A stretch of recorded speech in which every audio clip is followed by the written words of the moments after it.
Hello, everyone. We have with us Vaishali Banerjee, the Managing Director of Platinum Guild International India. Welcome, Vaishali. And, uh, Thank you, Sumesh.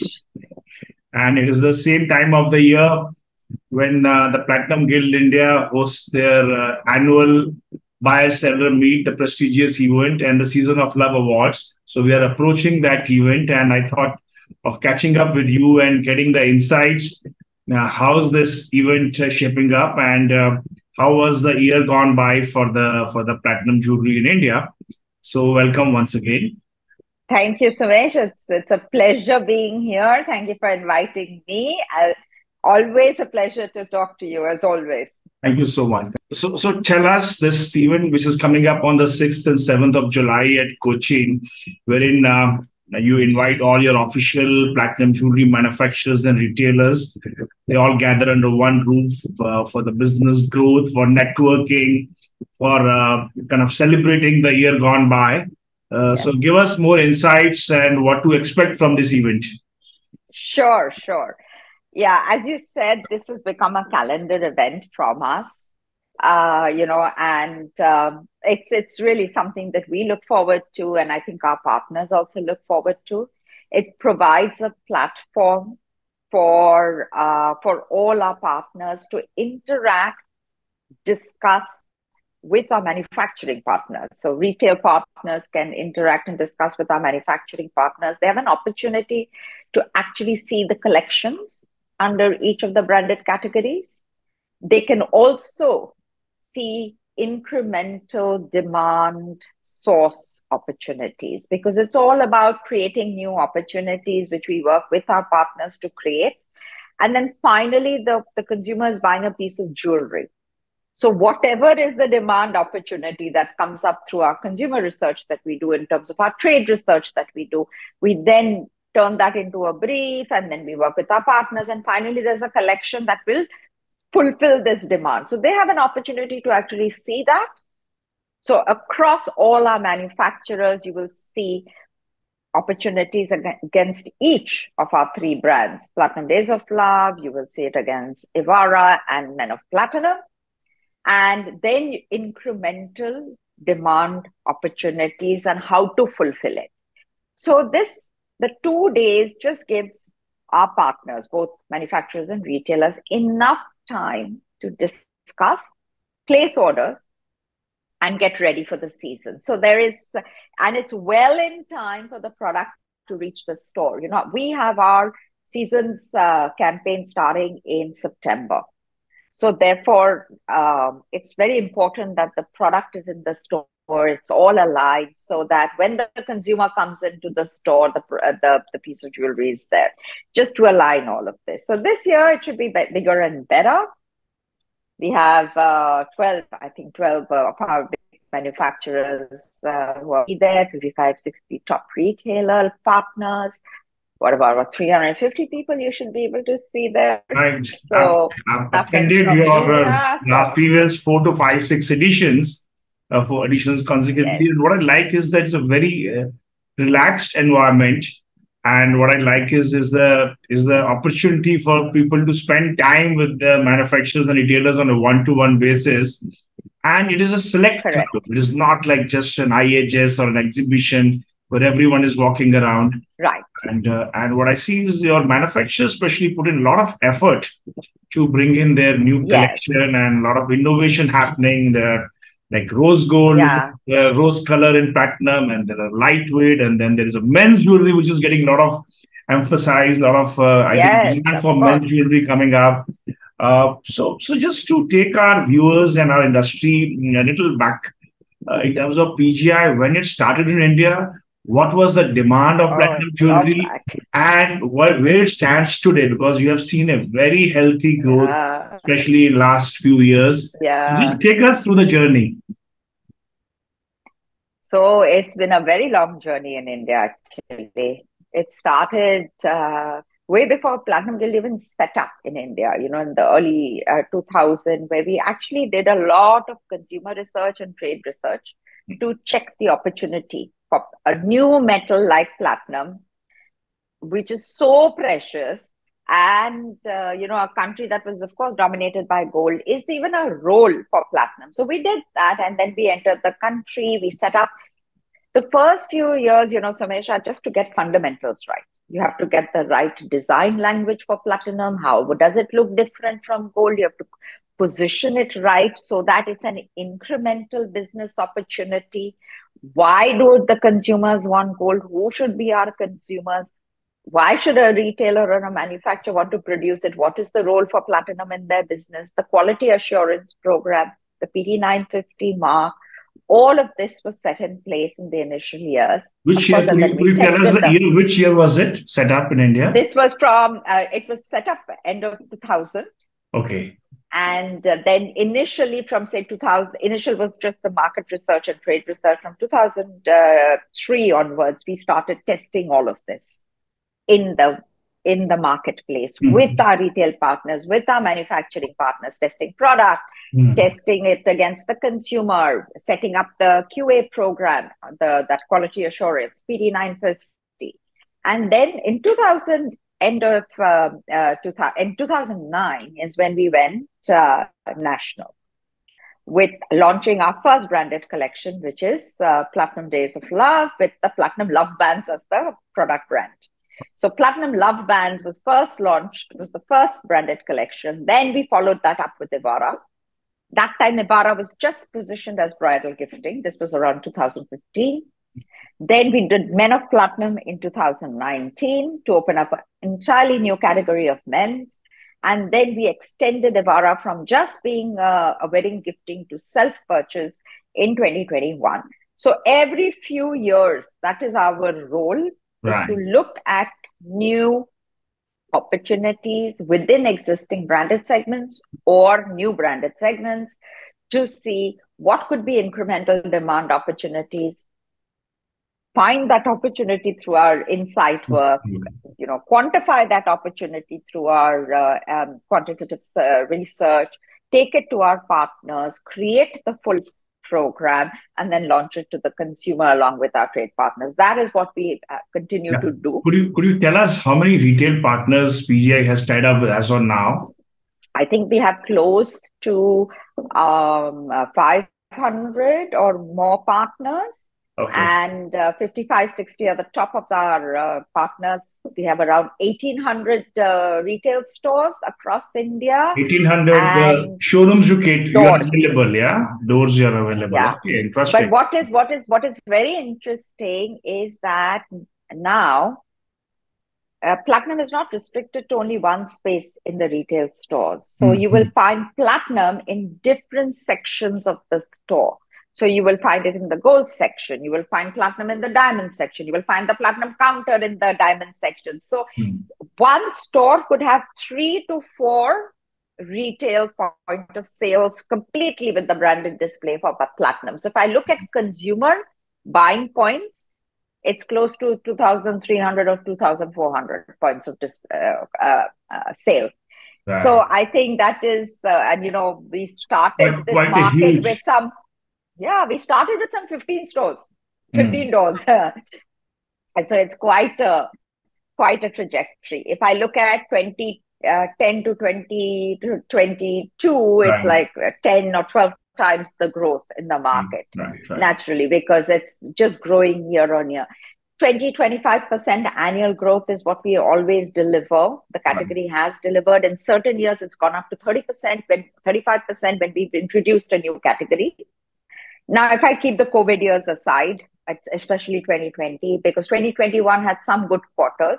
Right. And of course, during the lockdown, it was lockdown. Right. But again, the business has completely recovered. So we are back in our growth trajectory, and anything between 2025 is what we continue to deliver. And I think this year also, we are looking forward to the same kind of percentage growth. So we are back on track. Growth is happening. We've... Each brand is delivering growth, and that's the because each of the segments, if you look at Platinum Day of Love, more and more retail points, we are going into tier 2, tier 3 cities with. Yeah, I was coming to that the Platinum, probably the perception is it is more of an elite class jewelry. Probably in the metros, it sells. Whereas India, when you see, it's about tier 2, tier 3 cities. So how is it performing, and how is your reach in the tier 2, tier 3 cities of Platinum jewelry? So, to your first point, I think Platinum targets the young consumer. It's not elite, it is the young consumer with a certain mindset. And that consumer, to your point, exists right across India. So if I were to say 2010, 9, 10, 11, 12, we were what, 85% in tier 1 cities, 85% only metro markets and tier 1. Right. Today, that is only 50%. Our distribution has built. We have 35% of our distribution in tier 2. Tier 3 has also become 15%, right? So it's 50-50. Okay. Today, it's 50-50 in terms of distribution because the consumer is across all these cities. And that is actually expanding the brand's presence, which is very important because presence has to be there. It gives the consumer an opportunity to buy into Platinum if they want to. Today, if you look at the consumer, this young consumer, they are digital.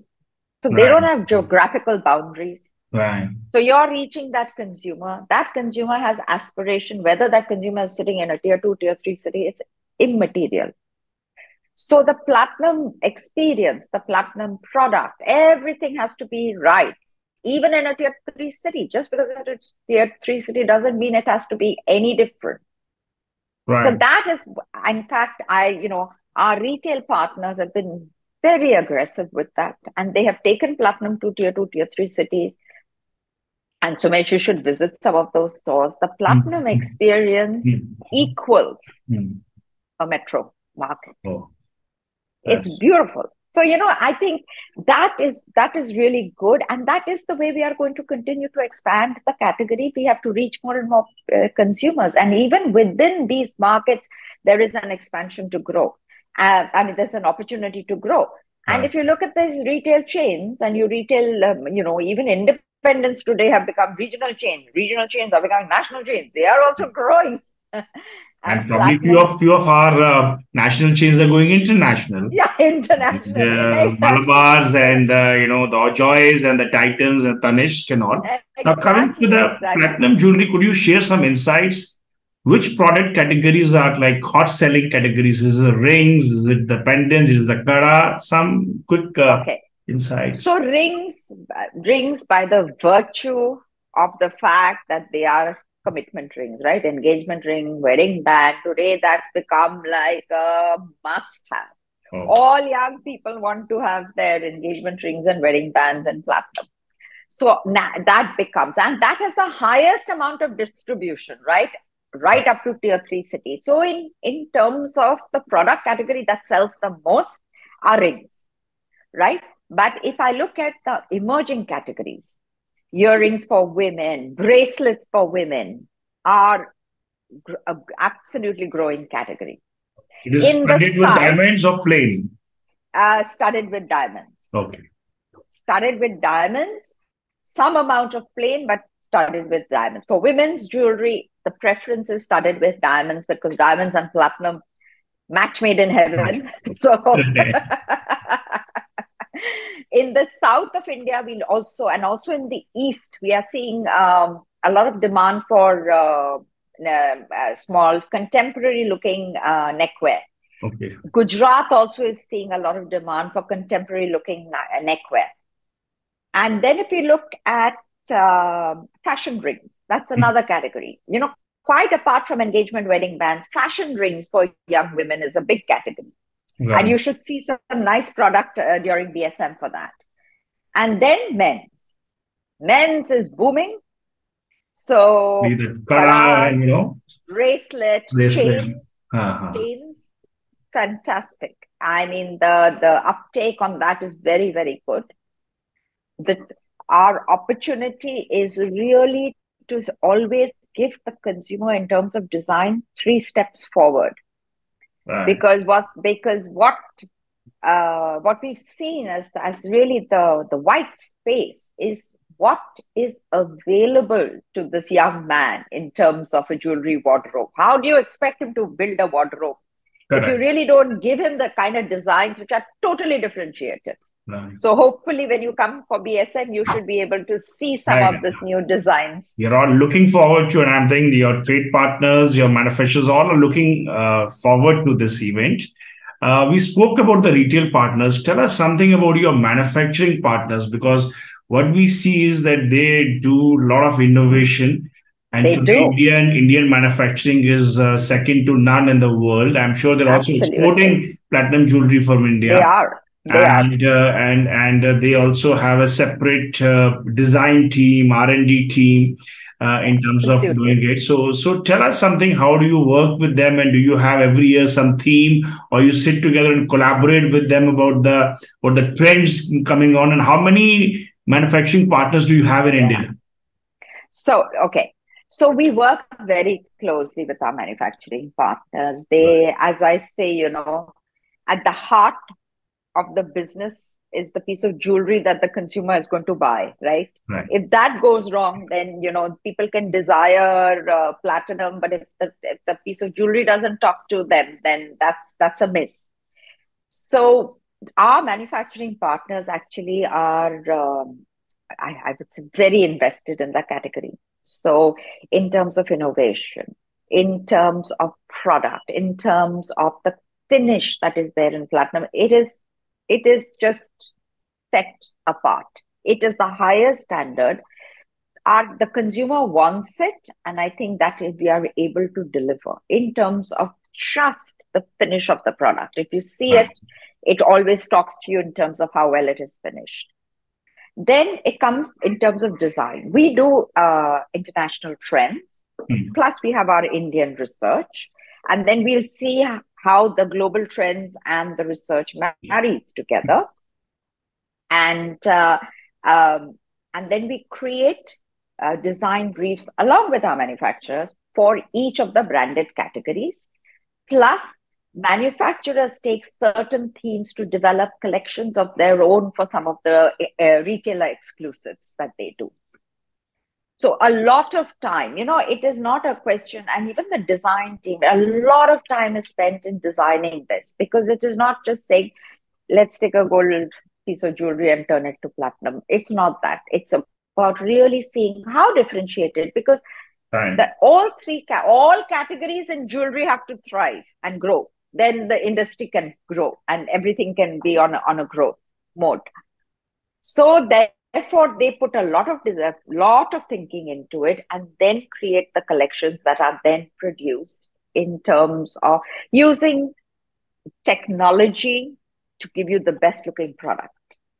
So I think there are no cutting corners, and that is what's really worked for the consumer and appreciated by our partners. Yes, true. Even I have seen the kind of, as you mentioned, the finishing and the kind of design innovation.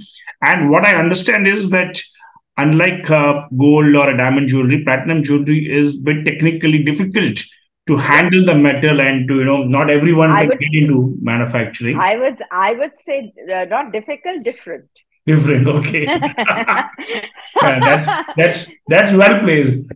That is why we have the PGI managing director who will communicate the right way, the right things. So I think we are looking forward to this. Any other message? A lot. Sorry? I said they invest a lot into making sure that they have the technology that responds best to unlock the potential of the metal, because platinum is a dream metal for both the manufacturers and designers. But you've got to have the right technology, machine, intent and investment to unlock its potential. And that's what I think our manufacturing partners do. And I think those manufacturing partners are also like, you believe in this metal and they're looking at the future as this is a future investment. Yes, immediately absolutely. To make some fast money out of this. No. They're investing in a new category, which will go long way in the future to develop the market, right? In fact, Sumesh, to that point, I would say our manufacturing partners, our retail partners and PGI are all invested in building this category. That is how we started this market. That is how we are growing this market. Everybody has been invested in it for the future. Right. and has shown the patience and the partnership. It's a true partnership, because for PGI, it's a partnership model. We don't have retail stores, and we don't manufacture or sell or anything. We partner with the industry to fulfill this opportunity. You've been very consistent and I will not say the word slow, but like you are a one day or a test player, not a T20 player. Just come and do something and go. You've been here because so many brands in our jewelry industry has come, and not many could have sustained it. But how the PGI has slowly, steadily sustained is one of the, I think, the factors that today PGI retailers and manufacturers have that trust, and they are looking forward to be more and more people to be associated with. It's not, I think, easy for anyone to just get into PGI, right? There are certain norms and commitment. I think all of us need to have a long-term commitment to it. To your point, is that yes, we've been building this market because everybody makes quite a bit of investment. PGI makes a lot of investment. Manufacturers make a lot of investment. Right. Retailer makes a lot of investment. So I think it is. And the combined effect will be exponential. Yes, over a period of time. As we have seen. Just a quick point, Vaishali, before we wind up. Is Indian platinum jewelry among the top 3 world markets, or we have still way to go? No, it is. US, Japan, I know number 4. 4, okay. I think it's number 4, yeah. US, Japan, China, and India, number 4. Yes. Because it's actually China, Japan, US, and then India. Right. Because Japan has been always traditionally very strong platinum market.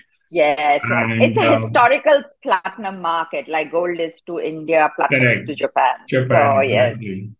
Thank you on this wonderful note, Vaishali. Thank you for your time. Thank you.